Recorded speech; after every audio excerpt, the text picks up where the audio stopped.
morning and welcome to the Core Connection. I'm Mira Rubin here with you on Enlightened World Network. And today's topic is knowledge versus wisdom. And we get to look at the difference and how we can maybe move knowledge into wisdom.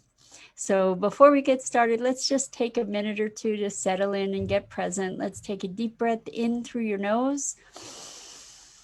Hold it and imagine clean, crisp oxygen just flooding your lungs and flowing into your bloodstream and nourishing all your cells and all your organs and bringing vitality and life into every cell of your body. And let's exhale and exhale any tension, any stress. And now let's take another deep breath in through your nose. And this time, hold it and imagine sparkling white light coursing through every molecule, every electron of your body, lighting you up, electrifying and energizing and connecting you with the world beyond. And as you exhale, exhale any stress, any tension, relax your shoulders. And now let's take a moment to press our palms together and really, really softly rub your fingers against your palms lightly and gently and feel the tickling and tingling and deliciousness of that wonderful sensation and bring yourself present right here, right now. Welcome, welcome, welcome. It's great to be here with you today, as it is every day of the week. And today we're going to talk about knowledge versus wisdom, because we can have lots and lots and lots of knowledge without necessarily applying it to life in a way that is enriching and wise. So I looked up the definition for wisdom, and what came up was knowledge mixed with good judgment, essentially, and knowledge based or integrated with principles. And knowledge in and of itself is really maybe an accounting.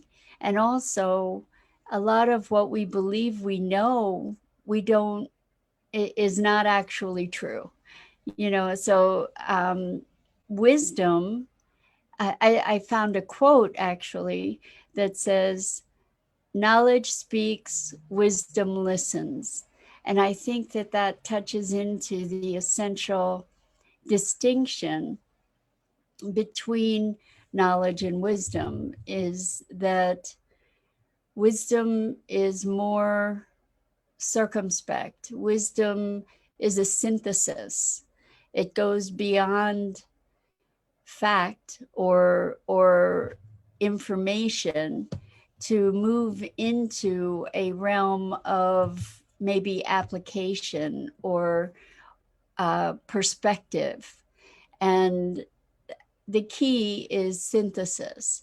So just because I know something doesn't mean I know how to utilize that information to synthesize it into something generative. Wisdom, we often connect wisdom with advice, but where does that advice come from? It comes from experience. It's not always a matter of truth any more than the situations or the facts underlying it are. For instance, why I'm saying just because I believe something is true doesn't make it true. So for instance, in our interactions with other people, we tend to interpret their actions and we interact with that interpretation as if it's the truth. So let's say I'm having an interaction with someone at a supermarket and they look at me a certain way. I might make an interpretation about what they were thinking about me, or if somebody responded to me in an angry way, it's not necessarily about me. It's most likely about what's going on for them in that moment. Maybe they're just having a terrible day, and then I take it personally, but then I know something about that person. I think I know something about that person based on my interpretation. So, uh, even beyond that, maybe I know that um, I know something about a certain group of people. Well, that may or may not be true. That may be an expression of my prejudice. We in this day and age, particularly, have come to question pretty much everything we know, and to challenge the sources of the information that we are receiving or that we are interacting with. And what wisdom is looking at a bigger picture, incorporating other principles or maybe collections of data, synthesizing it to come to a deeper in deeper interpretation. Good afternoon, Hope. We're talking about the distinction between knowledge and wisdom. So, book knowledge, I guess this is the distinction, for instance, between book knowledge and street smarts in a certain way. Because book knowledge, let's say I learn everything there is about a place I want to visit that's available. I learn about the different attractions of a particular city, for instance, and I learn about the history, and I learn about hello, Tammy and Danette. Welcome. So glad you guys are here. Welcome, everybody. It's like it makes me so happy to have you all here and saying hello. It lets me know I'm not talking out into the wind, and I love when you interact with all this stuff too. It enriches the experience for myself and for everybody else, I think. So, knowledge versus wisdom. And I was talking about, you can learn everything there is to learn about a city and such, and then you go there and you don't know where the areas are that are safe and where the areas are that aren't. And you don't necessarily know how best to interact with people. Uh, the the one is a book orientation or an academic knowledge, and the other is a maybe more applied knowledge. Maybe that's another distinction between knowledge and wisdom, is maybe wisdom is applied knowledge to a certain degree. It's like maybe I'm thinking of cooking, for instance. So I can have a recipe and put it all together, and it says boil it, and I boil it, but the wisdom comes in when knowing how high to have the heat and what it looks like before it's going to boil over. And that's a greater depth of knowledge than we might have just based on academic knowledge. So wisdom also may very well be something characterized by knowledge of the heart. So there's a deeper connection and wisdom in being able to see the context of the information that we have in a broader way. And so that's where we get to apply principles um, and a generative perspective from the information that we're able to gather. I think that synthesis is probably the foundation of wisdom, synthesis of a bunch of different pieces of information. Good afternoon, Emma. Where are you coming in from? Welcome. Glad to have you here. So give me some feedback, guys. Knowledge and wisdom in your own life. Where do you see the distinction? Um, Certainly in relationships, we can have the facts of a, let's say, of an altercation that we hear about or that we participate in. We can have the facts, which may be debatable because based on the perspective from which the situation was experienced. But say that we have the facts, where does the wisdom come in as to how to address that circumstance most effectively? It comes in by having a broader perspective, by being able to step back and synthesize the information coming from a place of non-attachment, perhaps, to be able to stand back and view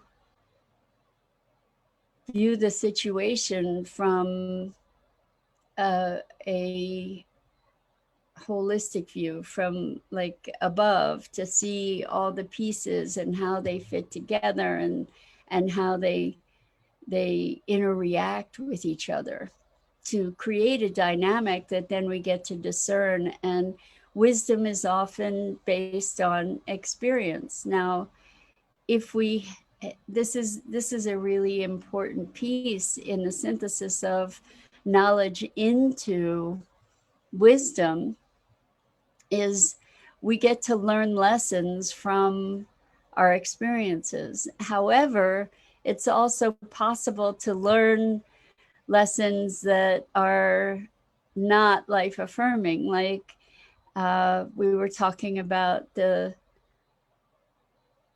conflation of emotions, or of circumstances. For instance, love equals pain. Well, that is based on experience. That determination is based on experience. It's based on a synthesis. And the question that I have is it wise? Is there wisdom in that? And I'm inclined to say that that's not the final conclusion that we want to interpret as wisdom. I guess that wisdom is not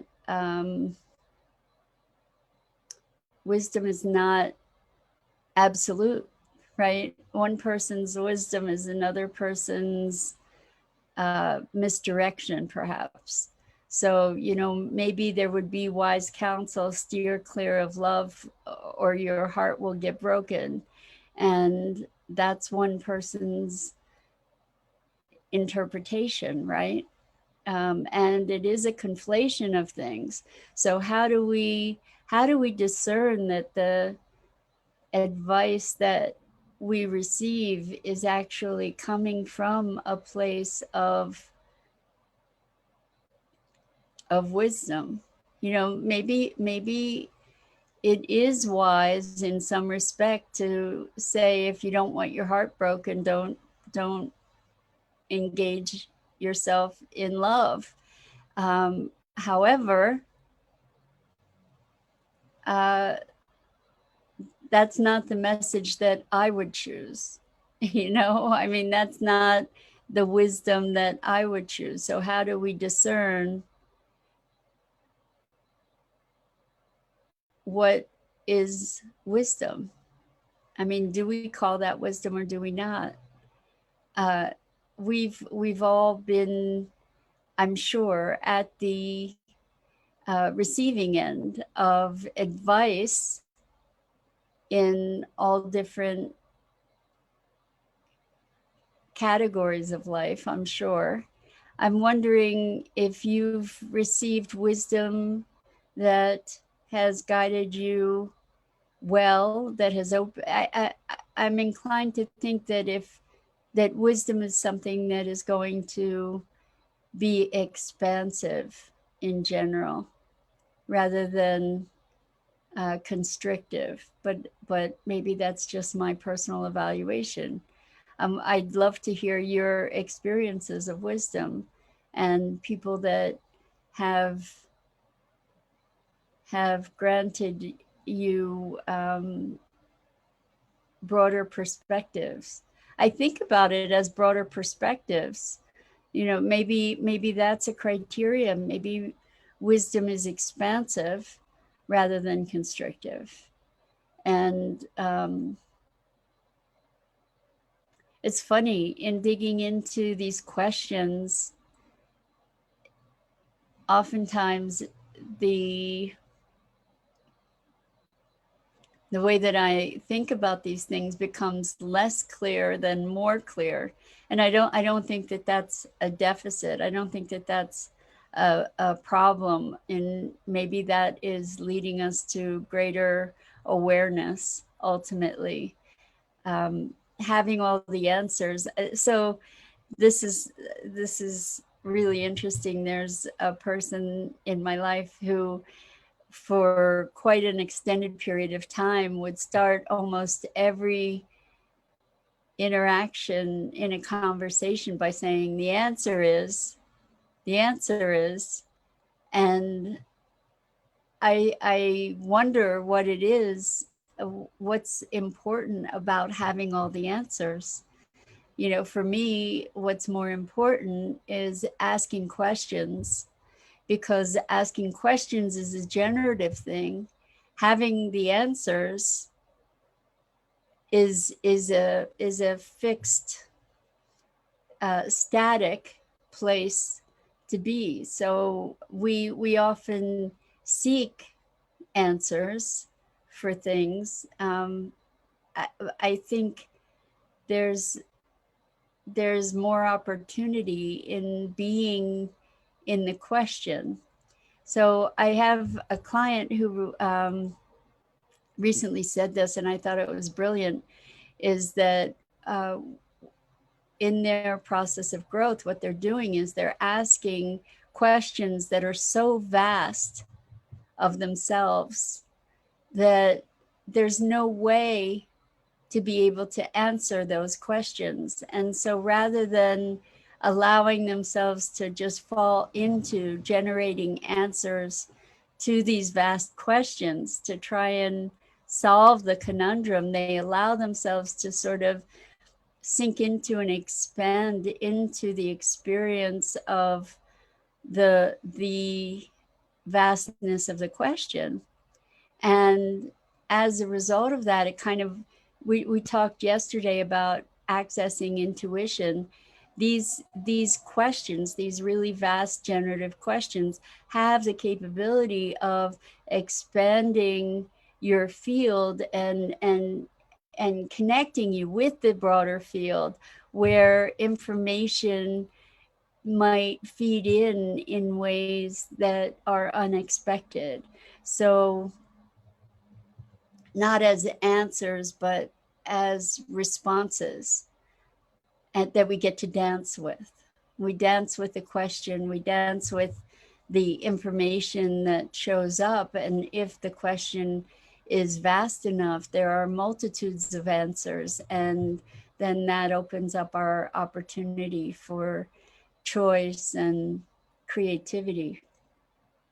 So what do you think about, I'm thinking, another thing that just came to mind when talking about wisdom is the serenity prayer, which goes, and I've said this, repeated this prayer a number of times in our talks. It goes, God grant me the serenity to accept those things I cannot change, courage to change those things I can, and wisdom to know the difference. So in that circumstance, what is wisdom? Wisdom to know the difference is looking at what can I change? Where's my courage? And what can I not change? So I love that, because as we're talking about this whole idea of wisdom and knowledge, in that prayer, we are kind of looking for knowledge of what can I change, what can I not change.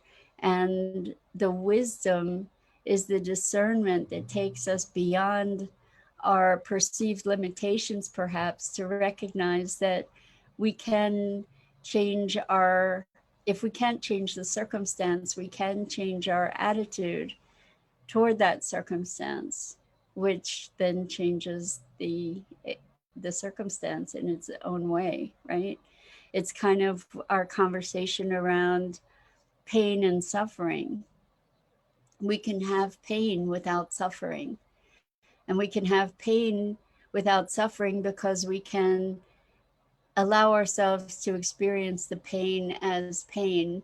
The suffering is when we stand back and have a commentary about the pain and create a story around it. So wisdom and knowledge, I guess the question is, are they separable? I don't know that they are. I don't believe that they are, but wisdom takes knowledge to another dimension, into applying it in our lives and into a synthesis of information. And so I wonder, when we know something, what are we asserting by asserting our knowledge? You know, the thing about knowledge, when we believe we know something, oftentimes what we're doing with our knowledge is asserting that knowledge as opposed to someone else's information. Well, I'm right and you're wrong because I know and you don't.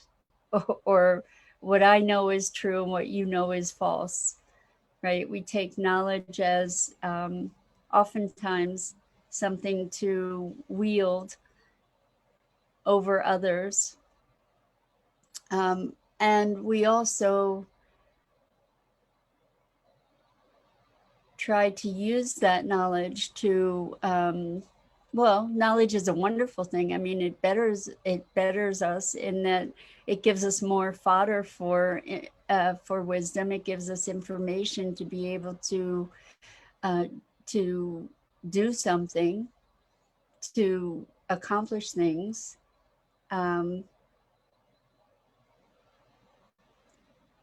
Knowledge for knowledge's sake, I wonder about that, maybe just for mental entertainment.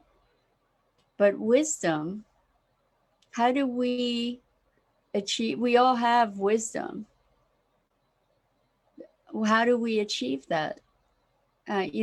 School of hard knocks, perhaps, but again, we need to be alert to the kinds of conclusions and the kinds of wisdom that we draw from our experience. My take is that the wisdom we want to draw from our experience is wisdom that is expansive, that forwards life, that is life affirming, that is generative rather than constrictive.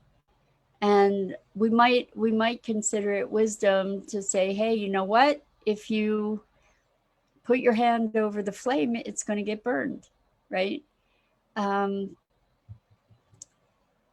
That's a fundamental level of wisdom. However, we can be making those same determinations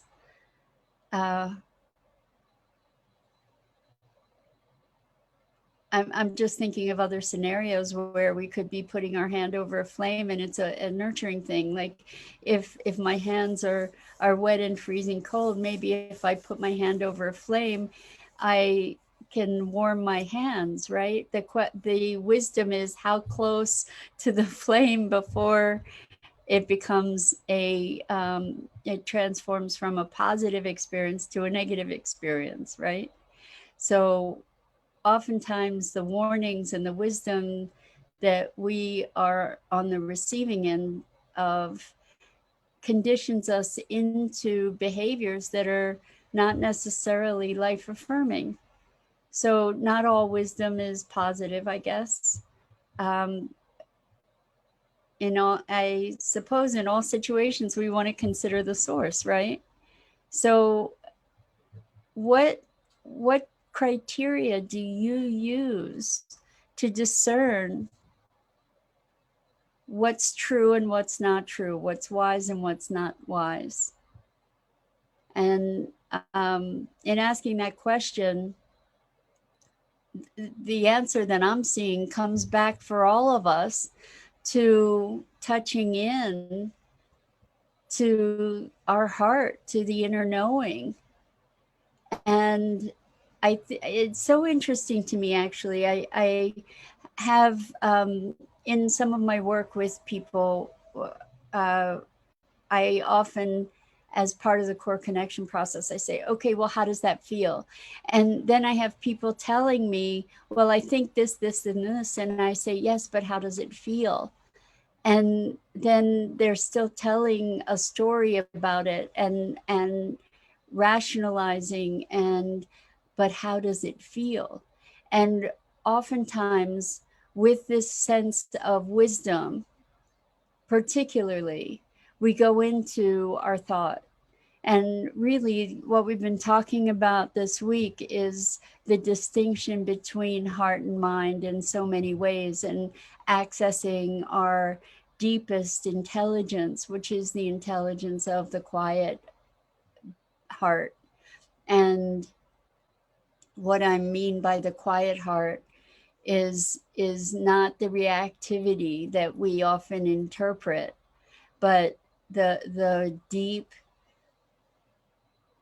part of ourselves that always has balance, that always is in touch, that is always connected. And it's often overlaid by all kinds of other distractions. But what if we can just melt into that heart space that then connects us to the greater reality, the greater field of information, and find the wisdom and the truth there.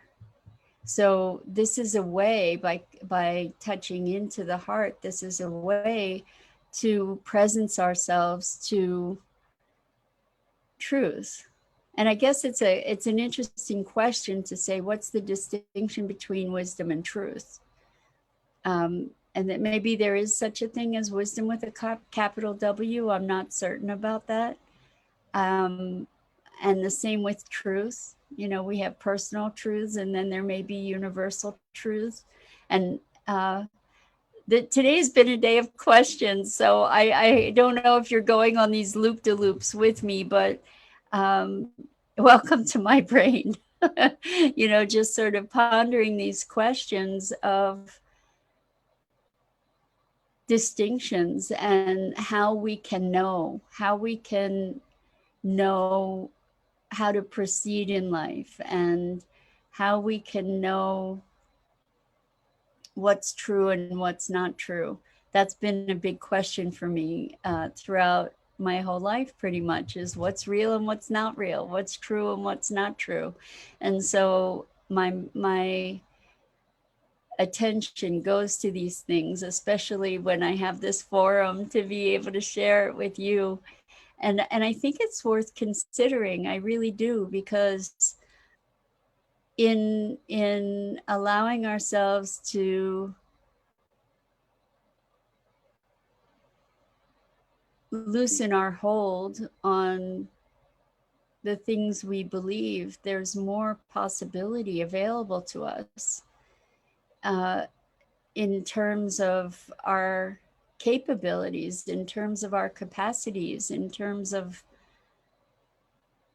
our fullest expression and our connection to the broader field. So I'm just going to say thanks for playing. Thank you for being with me for this and showing up. And I would love to hear more about what you believe wisdom is, what your experience of knowledge is. And I personally am finding it less important to know, which is kind of a freeing thing, you know, to be able to be more present than to be knowing, if that makes any sense. Um, it's a gentler place to be for me, to just sort of sink into what is present in the moment, and to be responsive to that rather than reactive. You know, I think that as I think about it, it's my knowing of things that gets me into states where or into situations where I have gotten reactive because I know it shouldn't be this way, or I know that I'm right, or I know any number of other things. And then out of that knowing, it often takes me out of being able to be present and in relationship and connected. So on that note, I feel like that kind of tied a bow on things, maybe. Um, yeah. So I invite you to engage in these questions and allow yourself to not know and see what's available out of that. Dido says, I've been noticing that too, that I don't need to read every last book on something like I used to. Yes, yes, like to be okay with not knowing. I'm aware of lots of coaches and teachers and um, authorities that are very attached to their knowing. And I think that there's a true beauty in allowing ourselves to not know. There's a story of the guy who goes to the master and says, I want to know the secrets of the universe. I want, you know, please teach me. And they're having tea, and the I think it's a Zen master, I don't know, is just pouring the tea, and the cup is overflowing and the tea is just pouring out onto the table. And the person who came to the master says, you know, what are you doing? It's the tea, it's overflowing. And um, the the the tagline, or the punchline, is that you can't uh, you can't put knowledge into a full cup. In other words, this person came with their cup already full of their knowing, and there was no room to receive. And so, in being in a place of not knowing or openness, to be entertaining our beliefs as hypotheses rather than as truths, to be in the question rather than the answer, we have the ability to be receptive to experience what's present in a way that is more expansive and generative. So, on that note, thank you for that, Dido. I so appreciate it. And as always, really beautiful contributions. So, thank you all for being here and for playing and engaging in these conversations. And I'm Mira Rubin. This is the Core Connection, and I'm here on the Enlightened World Network Facebook page every weekday morning at 9 a.m. Eastern. And it's my pleasure and my privilege to be with you every day. And I invite you to check out Enlightened World Network's Facebook page. Awesome community. So much love to you, Krista. Thank you so much for being here. And thank you guys for saying hello. It matters. It means the world to me. And until next time, lots and lots and lots of love.